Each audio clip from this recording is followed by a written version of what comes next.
Ahora vamos a hablar de una patología menos frecuente que el ojo seco, pero yo creo que muy importante por la labor que podemos hacer todos y por la ayuda que podemos hacer a muchos pacientes que empiezan con un queratocono que está progresando y que el realizar un diagnóstico precoz, sobre todo en los pacientes jóvenes, es fundamental para el pronóstico y para el resultado final.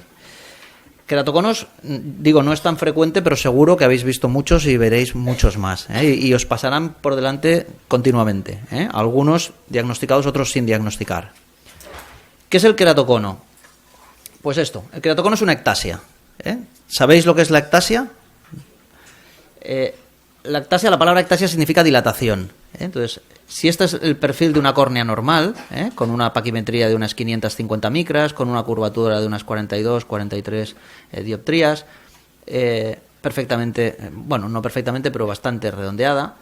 En el queratocono o en las ectasias en general, lo que ocurre es que la córnea empieza a adelgazarse por el motivo que sea. En las ectasias pueden ser inflamatorias por una úlcera que deja una cicatriz y se adelgaza la córnea. Puede ser algo genético, como muchos queratoconos. Por el motivo que sea, empieza a adelgazarse la córnea y cuando la córnea se adelgaza, la presión intraocular empuja hacia afuera y se acaba dilatando. Y el resultado final, esto es muy exagerado, pero para que lo veáis bien, sería una córnea que en alguna zona está adelgazada. Normalmente la zona de máximo adelgazamiento es el ápex, el vértice del cono. Se llama queratocono por esta forma que toma la córnea. Pues veis que hay zonas en las que se adelgaza. Normalmente suele ser en la zona inferior, a veces es en la zona central. Y se deforma y se abomba hacia adelante. Toma la forma de una pelota de rugby y no de una pelota de fútbol. Cuando esto ocurre, ¿qué pasa? Pues que el paciente empieza a ver peor. Se distorsionan las imágenes, aparece un astigmatismo que no es regular, como el que podemos corregir con gafas, sino que es irregular. Y empieza a aumentar el astigmatismo.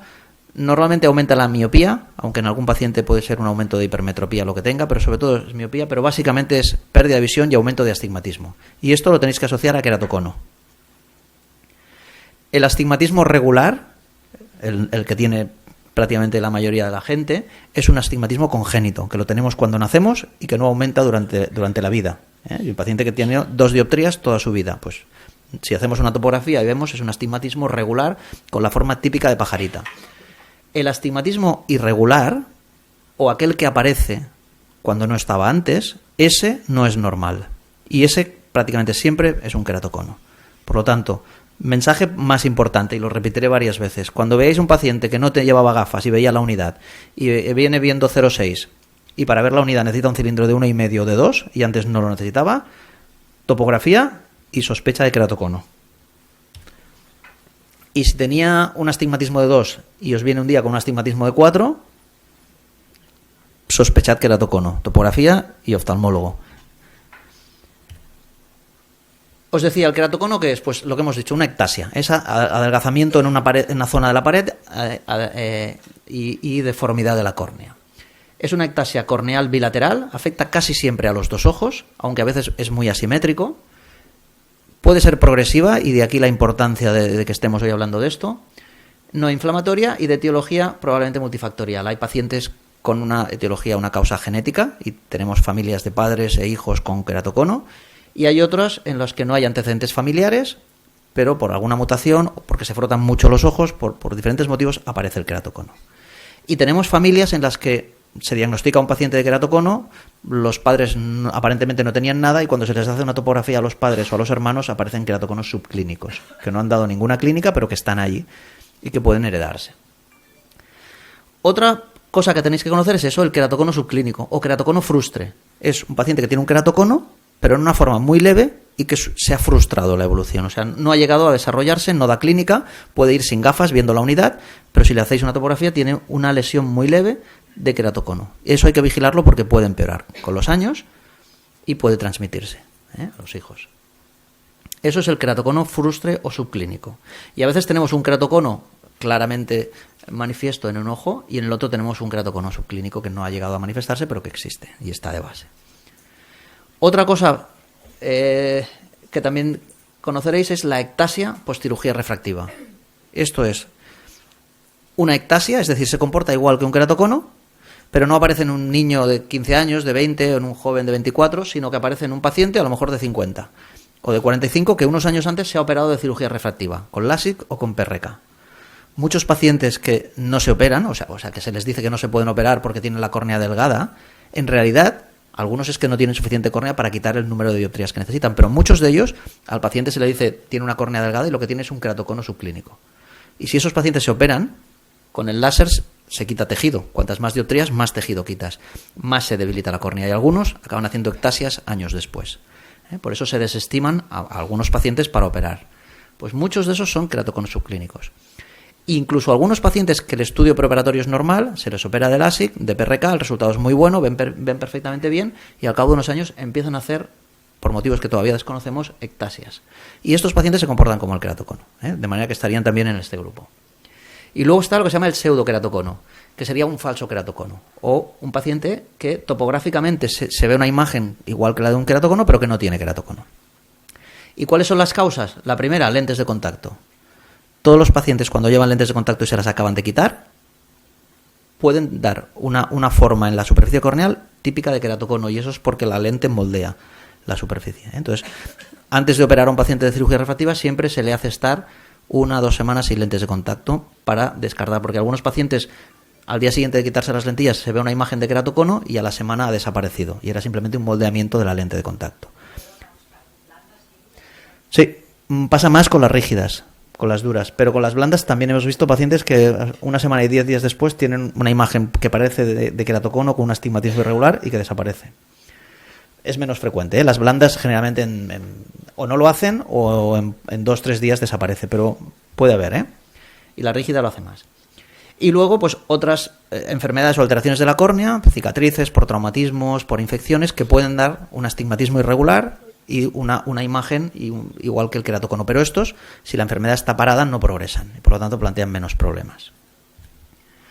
Es una enfermedad, como os decía, relativamente frecuente, ¿eh? Las incidencias varían según los libros y los estudios, pero es superior a la que ponen los libros, porque, os insisto, la mayoría de pacientes con queratocono no lo saben ni ellos ni han sido diagnosticados. Puede aparecer en hombres o mujeres igual, es frecuente la asimetría que os decía, puede ser unilateral, pero fijaos que en el 96% de los pacientes con queratocono el estudio topográfico ya muestra signos de queratocono en el otro ojo también. O sea que aunque sea asimétrico, es muy raro que afecte solo a un ojo. Clínica. Lo que os comentaba. El queratocono aparece típicamente en la pubertad, niños 14, 15 años, 13, 18, en adultos jóvenes a veces aparece a los 21 o a los 23 y progresa durante los siguientes 10 o 20 años. Y este es el gran problema del queratocono, porque estos pacientes pueden ir perdiendo visión delante nuestro. O sea, vienen, sale un astigmatismo, nosotros les graduamos, les ponemos el astigmatismo en gafa o en lente de contacto, ven bien, se van a su casa, viene el año siguiente que han vuelto a perder, les volvemos a cambiar la graduación, vuelven a ver bien y llega un día que ya les cambias graduación y ya no ven bien. Y ya el astigmatismo no es de 1 ni de 2, sino de 7 o de 8 y esos pacientes ya solo ven con lente rígida y alguno la tolera mal y no hay manera de... Entonces, para evitar que esos pacientes lleguen a esa situación es muy importante cuando empieza a aparecer y a progresar el queratocono, tratarlo rápidamente. Puede aparecer a cualquier edad. O sea, lo más probable, lo más frecuente es que aparezca en jóvenes, pero es menos frecuente, pero aparece también en adultos mayores. La velocidad de progresión es muy variable, pero es mayor cuanto antes debuta. O sea, cuando diagnosticáis de queratocono a un niño de 13 años, tiene mucho más riesgo de progresión que si lo diagnosticáis a los 23. Y el de los 23 también tiene, pero el de 13, el de 15, en 2 meses puede perder 2 o 3 líneas de visión. Y lo hemos visto, Es rara la progresión por encima de los 40 años. Hay unos fenómenos que se producen en la córnea que hacen que se vaya endureciendo con la edad y por lo tanto a mayor edad menos riesgo de que progrese. Y es posible, pero es poco frecuente que un paciente de más de 40 años el queratocono le empeore y le progrese. Pero insisto, a los 15, a los 20, a los 25, con frecuencia progresa. No todos tampoco, O sea, hay que vigilarlos porque no todos progresan. Y si no progresan no hay que hacerles nada. Pero hay que vigilarlos porque tienen riesgo de progresión. Por lo tanto, el curso es impredecible, cada paciente va a ser diferente, pero cuanto más joven, más alerta y sobre todo, siempre que veáis un aumento de astigmatismo, no de 0,25, de 1, de 1,5, de 2, pensad que aquello puede ser un queratocono y remitirlo a un especialista de córnea, porque le podéis hacer un favor muy importante a este paciente. ¿Qué clínica dan? Pues lo que os decía, paciente que viene porque ve menos, porque con sus gafas de antes veía y ahora ha perdido visión. Esto puede ser porque sea un miope que le ha aumentado la miopía, o sea que de estos veis cada día un montón, ¿no? Pero si cuando los graduáis veis que ha aumentado solo la miopía, os quedáis muy tranquilos. Si en cambio veis que ha aumentado el astigmatismo o la miopía más el astigmatismo, no os quedéis tranquilos, ¿eh? Y eso es poco probable, o sea, es poco frecuente, veis pocos pacientes de estos, pero cuando los veáis, pensadlo. En la refracción se ven las sombras en tijeras típicas, ¿eh? Y clásicamente se escribía el signo de la gota de aceite de Charlot. La biomicroscopía en las fases iniciales es normal, o sea, al paciente le sube el astigmatismo, pero cuando miras ves una córnea transparente, no ves una ectasia aparente en la lámpara de hendidura, y si hacemos una topografía o una queratometría, veremos que la curvatura está elevada y que las miras empiezan a estar ya distorsionadas. Y eso es signo de astigmatismo irregular. Un astigmatismo con miras que no llegan a confluir, que están distorsionadas, es astigmatismo irregular. Y en la topografía es la manera más sensible de diagnosticar precozmente a estos pacientes. A medida que avanza, empezamos a ver ya en la lámpara de hendidura cambios. Pero cuando vemos cambios en la lámpara de hendidura, es que el queratocono ya suele estar avanzadito, ¿eh? Hay una protrusión cónica, aparecen estrías de Vogt, que son unas líneas en el estroma corneal, aparece el anillo de Fleischer por depósitos férricos y pueden empezar a aparecer cicatrices, ¿eh? Mirad, es un paciente ya con cicatriz en el ápex. Esos son ectasias ya muy severas, adelgazamientos importantes y aparecen signos externos. Es que estos se describieron hace muchos años, antes de que hubiera lámparas de hendidura, y diagnosticaban solo los queratoconos más avanzados, ¿eh?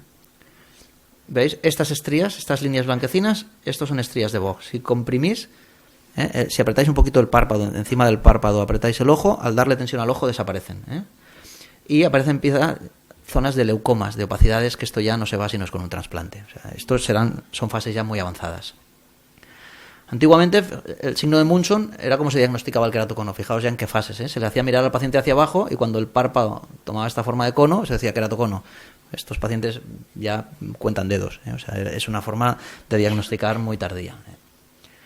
Clasificaciones veréis miles, ¿eh? Y todas diferentes. Y yo creo que no hace falta que os aprendáis ninguna, ¿eh?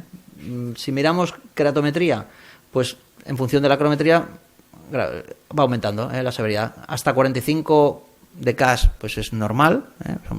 O sea, no es normal. Hay pacientes normales sin queratocono que tienen CAS de 44 o 45, pero hasta 45 se considera leve, de 46 a 52 moderado, aquí ya hay una ectasia importante y por encima de 60 dioptrías ya la visión es de contar dedos y estos ya acaban todos en trasplante. La clasificación de Crummage pues mira también la queratometría y también mira pues el grado, el equivalente esférico, miópico normalmente, si hay opacidades, el grosor de la córnea, que a medida que avanza el queratocono se va adelgazando el estroma corneal también. Hay muchas formas de clasificarlo, ¿eh? Pero ya, insisto, lo importante es ver si existe o no existe, si está progresando o no está progresando. Si está progresando, hacer un tratamiento para frenarlo, luego veremos. Y si no está progresando, corregirlo lo mejor posible con gafas o lentes de contacto. Pero las clasificaciones yo creo que tienen poca utilidad.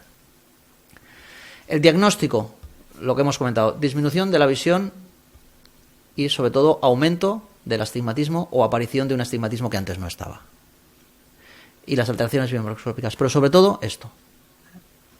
Y la confirmación es topográfica, ¿eh? Topografía, sabéis que lo que hace es dar una imagen de alturas, ¿eh? Hay mapas muy complejos de tomógrafos, pero básicamente el mapa queratométrico axial, que es este, el más sencillo, lo que vemos son en colores cálidos las zonas más elevadas de la córnea y en colores fríos las más planas. Esta imagen lo que nos dice es que este paciente tiene una ectasia aquí, la córnea está mucho más abombada, ¿eh? Y tiene un queratocono en la zona inferior.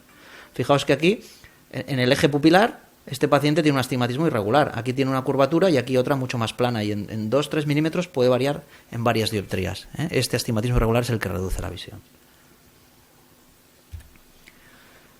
Los signos topográficos, lo que os comentaba, la protrusión. Aparecen zonas en rojo, en naranja, son abombamientos, la zona de la ectasia.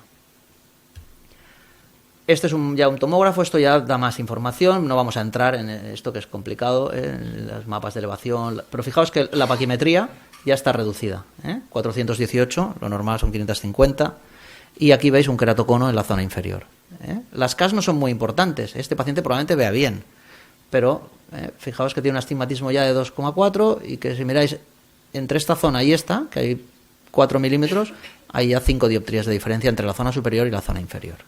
Esto es muy diferente de un astigmatismo regular, ¿eh? Este es un astigmatismo congénito, regular, normal, que no va a dar ningún problema. Lo único, os he puesto uno muy evidente, fijaos que tiene 5,6 dioptrías, es un astigmatismo elevado, pero es regular, ¿eh? Y fijaos la diferencia entre este y el anterior. Aquí vemos un meridiano curvo y a 90 grados el meridiano más plano.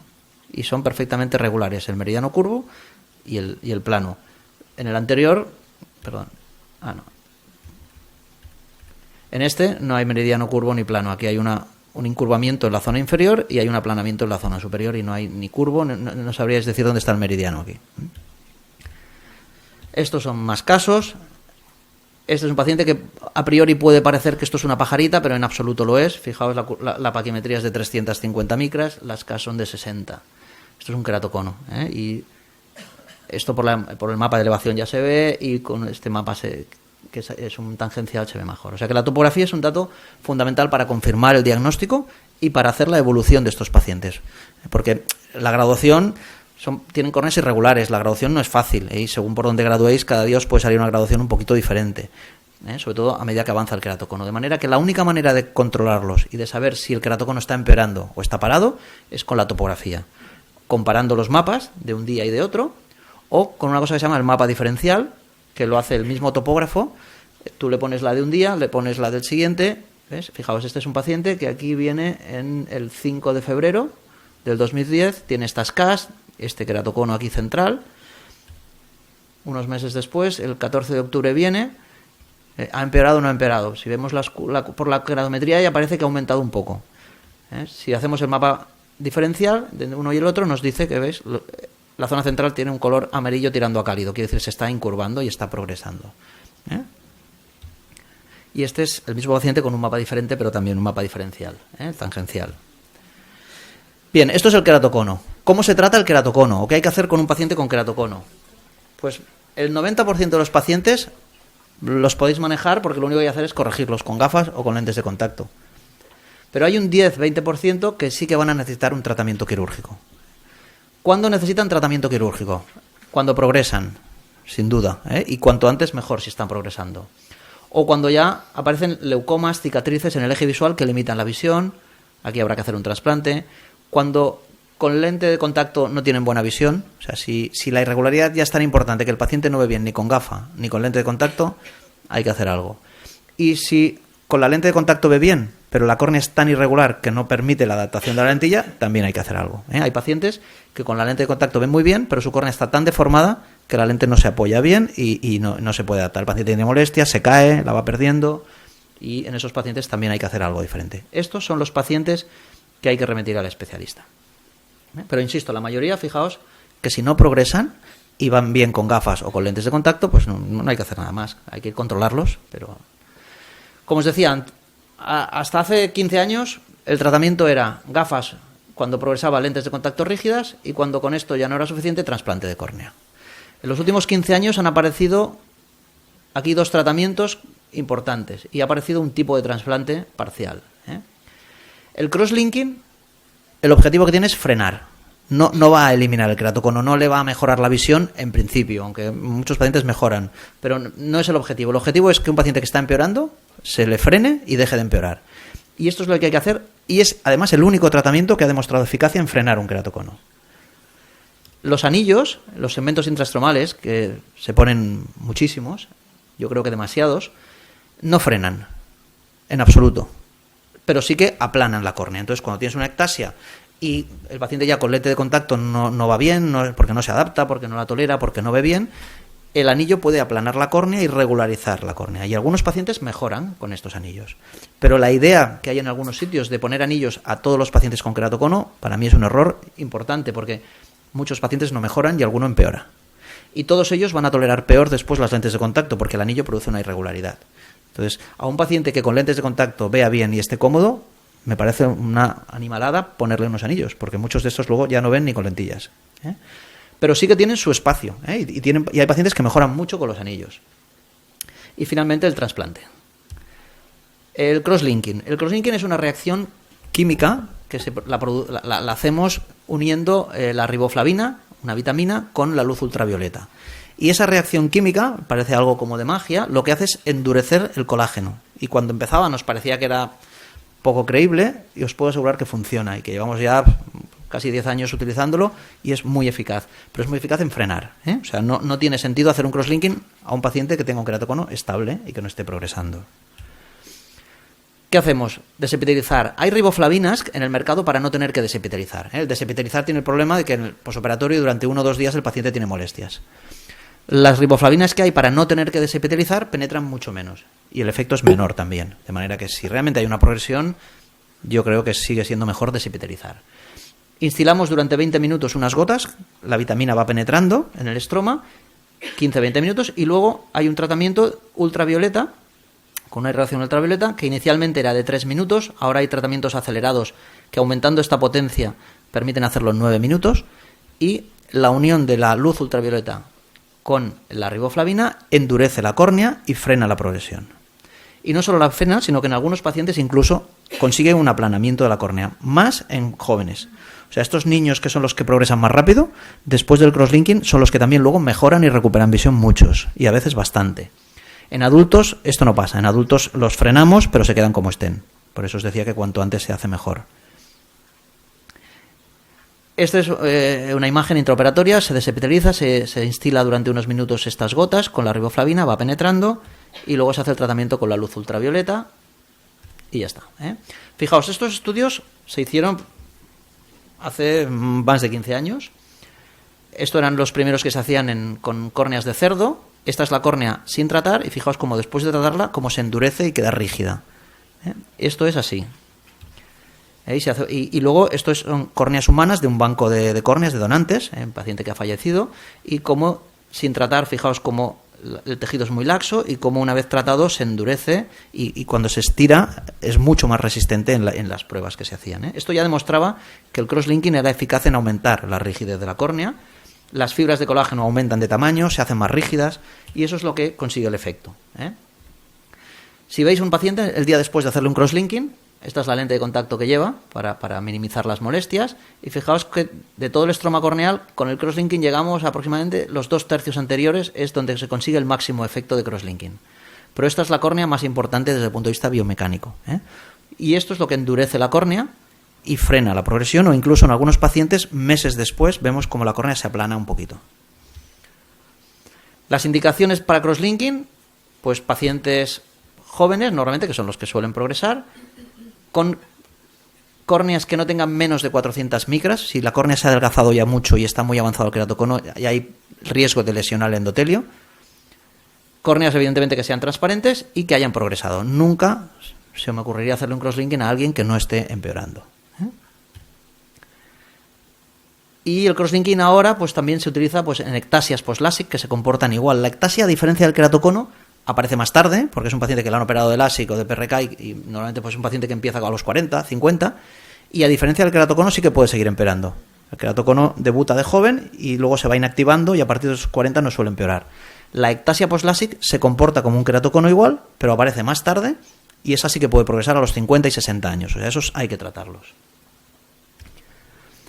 Estos eran estudios con crosslinking y fijaos cómo después del tratamiento, con los meses, la queratometría incluso se aplana un poquito en la media. En algunos se frena, en otros mejora mucho y la media era que mejoraba. El queratocono no desaparece, o sea, el que partía de unas CAS de 54 pues acaba con CAS de 53 con su queratocono, pero como mínimo no progresa. Este es un estudio muy bonito que se hizo cuando empezamos a utilizar el crosslinking. Se cogió a pacientes y fijaos, el paciente que estaba peor, que tenía crosslinking, que tenía el queratocono peor, se le hacía crosslinking y fijaos que al año habían bajado un poquito las CAS y luego esto se mantenía estable.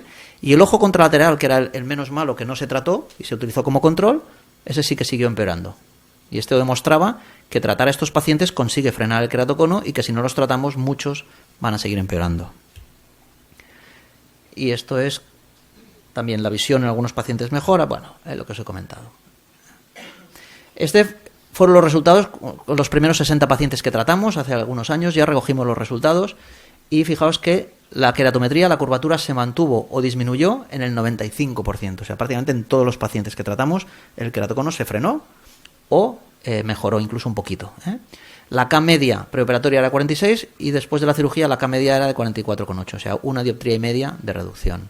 En algunos pueden ser 3 y en otros se quedan igual, pero insisto, el objetivo no es mejorarlo, el objetivo es frenar. La visión con corrección también mejoró. El hecho de frenar y regularizar un poco la córnea hace que muchos de estos pacientes mejoren la visión, aunque, insisto, no es el objetivo. El objetivo es frenar queratoconos en progresión. Y en algunos, en 50%, la visión mejoró. La visión con corrección, 2 o más líneas. De manera que es muy eficaz. Bueno, estos eran unos ejemplos de pacientes que tratamos. Fijaos, este paciente 43,8, 45 estaba empeorando, se estaba progresando el queratocono, le hicimos un crosslinking y después del crosslinking se mantuvo 45, 45, pues fijaos, esto es un año y un poquito más después, se mantiene estable una vez hecho el crosslinking. O este es un paciente joven con un queratocono más avanzado, un astigmatismo de 5,6 y unas CAS de 52,46. Este paciente ya su oftalmólogo refería para hacer el crosslinking porque había empeorado claramente en los últimos meses. Le hicimos el crosslinking. Este es el día del crosslinking, que está igual que unos días antes en la visita. Pero fijaos cómo después de realizar el crosslinking este paciente no solo se frenó, sino que las CAS de 52,2 bajan a 51,4, 50,9, 50,7. O sea que, sobre todo en pacientes jóvenes, no va a desaparecer el queratocono, pero lo frenamos y normalmente mejoran un poquito. Los anillos, los segmentos semicirculares se implantan dentro del estroma y el objetivo es aplanar la córnea e intentar regularizar la superficie ocular. No frenan, insisto. Los anillos, a pesar de poner anillos, el queratocono puede seguir progresando igual. Estos son los anillos. Esto es un reflejo en el iris, pero el anillo es esto. Esto es un segmento. Fijaos que se ponen profundos para que hagan su efecto en el estroma. Y con esto algunos pacientes mejoran. Hay unos nomogramas, en función del queratocono se ponen de una manera o de otra, de un grosor o de otro. No entraremos en eso. Fijaos, unos se ponen así, en función del eje, otros se ponen así. A veces aparecen estos depósitos con los años, alrededor del anillo. Y, como digo, lo que buscamos es aplanar. Pacientes que con lentes de contacto no ven bien o con lentes de contacto ven bien pero no las toleran. En esos pacientes, antes de ir al trasplante, se puede plantear poner anillos, en algunos. Pero no detiene progresión y una vez que los pongamos hemos de saber que van a tolerar peor las lentillas. O sea que cuidado y pensarlo bien. Y estas son las indicaciones, como os decía. Yo creo que tienen su indicación, pero probablemente menos de lo que se están utilizando. Y para acabar, en aquellos pacientes en los que ya no queda otra opción porque la córnea está muy deformada, el tratamiento es el trasplante. El trasplante lo que hacemos es, con unos trépanos circulares, hacemos un corte circular. Clásicamente cambiamos toda la córnea y la poníamos otra, la suturábamos y al cabo de unos meses se retiran las suturas y este es el aspecto. Una córnea que estaba completamente ectasiada pues tiene una curvatura normal. Aquí veis en una imagen lateral la ectasia antes y después del trasplante. Fijaos cómo esta deformidad queda mucho más plana y tiene una curvatura mucho más normal.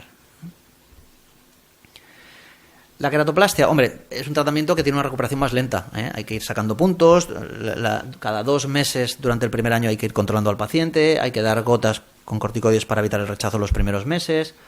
Tiene una recuperación más lenta, si se operan a la semana no están viendo. La recuperación es variable, pero es progresiva durante el primer año. Y al final, cuando extraemos los puntos, la refracción cambia. Al paciente le queda una graduación diferente de la que tenía porque la córnea ya no es la que tenía él. Pero son pacientes que pueden llegar a tener visiones de la unidad de 0,9, 0,8. Y de hecho es lo normal. Los resultados son muy buenos. Suele haber pocas complicaciones comparado con otros trasplantes en otras enfermedades que pueden ser más complicados de manejo. Los pacientes con queratocono suelen evolucionar bien, suelen dar pocos problemas y la supervivencia del trasplante es muy alta. Fijaos que a los 7, 8, 10 años prácticamente el 97-98% de los trasplantes siguen funcionando bien. Y esto es, el queratocono probablemente sea la mejor o el mejor caso para hacer un trasplante, o los que mejor quedan dentro de las diferentes causas para hacer trasplante de córnea. Muchos de estos pacientes que son jóvenes pueden hacer episodios de rechazo después de un trasplante, pero los recuperamos con tratamiento médico. Y prácticamente es el 0, el 1% los que pueden acabar fallando la córnea, porque el tratamiento en estos pacientes es muy, muy positivo. La supervivencia, como os decía, es muy alta y el astigmatismo que les queda una vez que hemos sacado los puntos de media es este. Son pacientes que no van a quedar hemétropes la mayoría. La mayoría les queda algo de miopía o algo de astigmatismo que habrá que corregir con gafas o con lentes de contacto.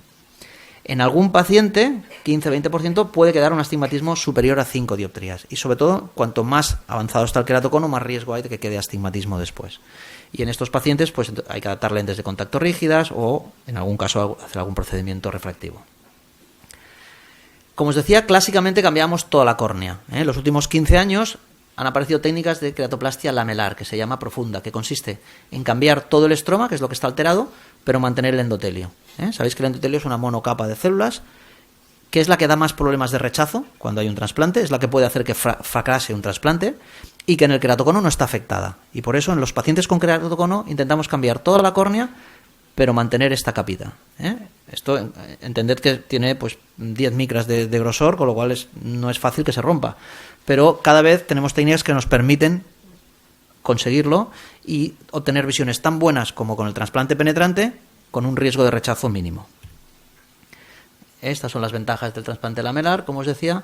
Mira, aquí podéis ver, este es un OCT, un escáner de una córnea, de un queratocono después del trasplante. Este es el trasplante en el que hemos llegado hasta la de este MET. Hemos dejado solo esa monocapa de células y hemos cambiado todo el estroma. Fijaos que aquí no hay interfase. Aquí la visión puede ser de la unidad, igual que en un trasplante penetrante. La técnica predestemética es aquella en la que durante la disección, por miedo a no perforar, te quedas un poquito por encima y dejas unas fibras de estroma encima. Y estas fibras crean aquí esta línea que veis es una interfase. Esta es la zona de unión entre la córnea que hemos trasplantado, que hemos puesto, y lo que le queda al paciente de la suya. Y esto limita la visión. Estos pacientes tienen menos riesgo de rechazo, pero ven menos. Por lo tanto, hay que intentar siempre que la técnica de trasplante sea así. Estos son los trépanos que utilizamos, que van girando y hacen un corte circular y vamos profundizando hasta para recambiar la córnea. Esta es una técnica, fijaos, estas son las últimas capas del estroma y cuando las quitamos, la membrana de este MET y el endotelio es completamente transparente. Si llegamos aquí, sin que esto se rompa, y ponemos una córnea encima a la que le hemos quitado el endotelio del donante, el resultado es el mismo que con un trasplante penetrante, pero con un riesgo de rechazo mucho menor. Aquí veis un trasplante, esto es una queratoplastia lamelar, antes y después. Fijaos cómo el adelgazamiento y los leucomas desaparecen, aquí todavía lleva los puntos, y no vemos interfase porque hemos llegado hasta la propia de este MET. Esto es lo que buscamos cuando hacemos un trasplante hoy en día a estos pacientes. Y nada, después del trasplante, pues algunos pacientes quitamos los puntos y a la refracción que le quede lo graduamos con gafas, con lentes de contacto y en algún caso muy contado, cirugía refractiva. Y ya está. Conclusiones. Sospechad siempre el queratocono o una ectasia post cirugía refractiva ante un aumento o aparición de astigmatismo. Y esto yo creo que es lo más importante de la mañana. Recordad que los niños y adultos jóvenes tienen un riesgo de progresión alto y estos, la mayoría, o muchos, empeoran. Por eso es importante diagnosticarlos lo antes posible y tratarlos con un crosslinking para frenar. En cualquier caso, yo creo que cualquier paciente con queratocono y a cualquier edad necesita controles periódicos, pero evidentemente cuando son jóvenes mucho más estrictos. Pero siempre hay un pequeño riesgo de progresión, por lo tanto son pacientes que podéis graduarlos, corregirlos con gafas, con lentes de contacto, llevarlos vosotros, porque la mayoría no requieren cirugía ni ningún tratamiento, pero no está de más hacer algún control oftalmológico y sobre todo controles topográficos de vez en cuando. Habéis visto que hay varias formas de operarlos, de técnicas quirúrgicas distintas, por lo tanto el manejo es individualizado en función del caso, pero insisto en que la mayoría de pacientes no precisan cirugía. Y el concepto de que todo paciente con queratocono hay que operarlo y ponerle unos anillos es, bajo mi punto de vista, erróneo.